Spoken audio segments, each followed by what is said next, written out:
कहाणी ऋषीपंचमीची. ऐका ऋषीश्वरांनो तुमची कहाणी. आटपाट नगर होते. तिथे एक ब्राह्मण होता. तो आपला शेती करून सुखाने नांदत होता. एके दिवशी काय झाले, त्याची बायको शिवेनाशी झाली. विटाळ तसाच घरात कालविला. त्या दोषाने काय झाले, तिचा नवरा पुढच्या जन्मी बैल झाला. त्या बाईला आपला कुत्रीचा जन्म आला. देवाची करणी. दोघेही आपल्या मुलाच्या घरी होती. तो मोठा धार्मिक होता. देवधर्म करी, श्राद्ध पक्ष करी, आल्या ब्राह्मणांचा समाचार घेई. एके दिवशी त्याच्या घरी श्राद्ध आले. बायकोला सांगितले, आज माझ्या आईचं श्राद्ध आहे, खीर पुरीचा स्वयंपाक कर. ती मोठी पतिव्रता होती. तिने 4 भाज्या केल्या, 4 कोशिंबिरी केल्या, खीर पुरीचा स्वयंपाक केला. इतक्यात काय चमत्कार झाला. खिरीचे भांडे उघडे होते. त्यात सर्पाने आपले गरळ टाकले. हे त्या कुत्रीने पाहिले. मनात विचार केला, ब्राह्मण खीर खातील नि मरून जातील, मुलाला ब्रह्महत्येचे पातक लागेल म्हणून उठली. पटकन खिरीच्या पातेल्याला शिवली. ब्राह्मणाच्या बायकोला राग आला. तिने जळतं कोलीत घेतले नि कुत्रीच्या कमरेत मारले. तो स्वयंपाक टाकून दिला. पुन्हा स्वयंपाक केला. ब्राह्मणांना जेवू घातले. कुत्रीला उष्टमाष्ट देखील घातले नाही. सारा दिवस उपास पडला. रात्र झाली तेव्हा ती आपल्या नवऱ्याजवळ म्हणजे त्या बैलाजवळ गेली आणि आक्रोश करून रडू लागली. बैलाने तिला कारण विचारले. तशी म्हणाली, मी उपाशी आहे. आज मला अन्न नाही, पाणी नाही. खिरीच्या पातेल्यात सर्पाने गरळ टाकले, ते माझ्या दृष्टीस पडले.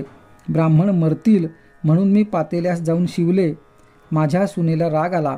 तिने जळकं कोलीत घेऊन माझी कंबर मोडली. माझं सारं अंग दुखत आहे. याला मी काय करू. बैलाने तिला उत्तर दिले, तू आदल्या जन्मी विटाळशीचा विटाळ घरात कालवलास. त्याचा संपर्क मला झाला. त्या दोषाने मी बैल झालो. आज माझ्या मुलाने मला नांगराला धरले, तोंड बांधून मला मारले. मी देखील आज उपाशीच आहे. त्यांचे श्राद्ध फुकट गेले. हे भाषण मुलाने ऐकले. लागलीच उठून बाहेर आला.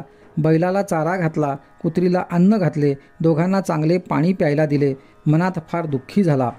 दुसरे दिवशी सकाळी उठला. घोर अरण्यात गेला. तिथे ऋषींचा मेळा पाहिला. त्यांना साष्टांग नमस्कार घातला. ऋषींनी त्याला प्रश्न केला, तू असा चिंताक्रांत का आहेस. मुलाने सांगितले, माझ्या बापाला बैलाचा जन्म आला आहे आणि आईला कुत्रीचा जन्म आला आहे. त्यांना मोक्ष कसा मिळेल या चिंतेत मी पडलो आहे. कृपा करून मला उपाय सांगा. तेव्हा त्याला ऋषींनी सांगितले, तू ऋषीपंचमीचं व्रत कर. ते व्रत कसं करावं. भाद्रपदाचा महिना येतो. चांदण्या पाखातली पंचमी येते. ऐन दुपारच्या वेळी नदीवर जावे. आघाड्याची प्रार्थना करावी. त्याच्या काष्ठाने दंतधावन करावे. आवळकाठी कुटून घ्यावी. तीळ वाटून घ्यावे. ते तेल केसाला लावावे. मग आंघोळ करावी. धुतलेली वस्त्रे नेसावी. चांगल्या ठिकाणी जावे. अरुंधतीसह 6 ऋषींची पूजा करावी.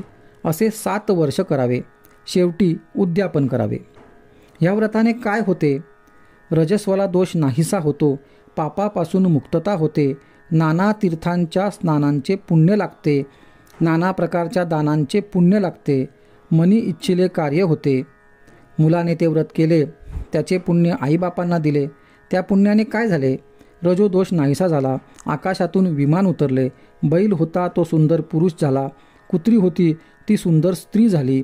दोघे विमानात बसून स्वर्गास गेली. मुलाचा हेतू पूर्ण झाला. तसा तुमचा आमचा होवो. ही 60 उत्तराची कहाणी 5 उत्तरी सुफळ संपूर्ण.